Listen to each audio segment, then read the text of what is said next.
Na ruo rũhonge rwa kũhũrana na ungumania gũkũ bũrũri-inĩ nĩ rugĩte nĩ rũhotete kũhonokia mũgũnda wa ciringi bilioni 1 wa ADC ũrĩa ũrĩ mwena wa Naivasha kaunti-inĩ ya Nakuru.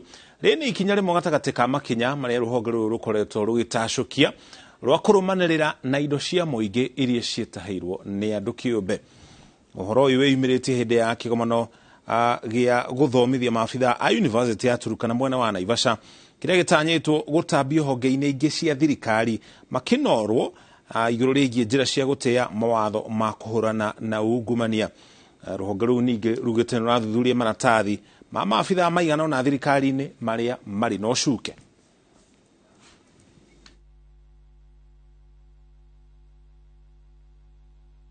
This training is beneficial to us as a university because considering that we are a university with students and with structures, we receive finances from the government which we need to find ways in which we can carry out our objective in an ethical manner. It is very important, especially the training for the council to be able to play the oversight role effectively, and also for management to identify areas of weakness.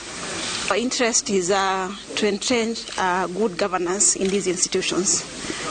We have a program about enhancing ethics in public procurement. We all know that 80% of the budgets are consumed by procurement, and therefore these are the people who are the pillars of good governance.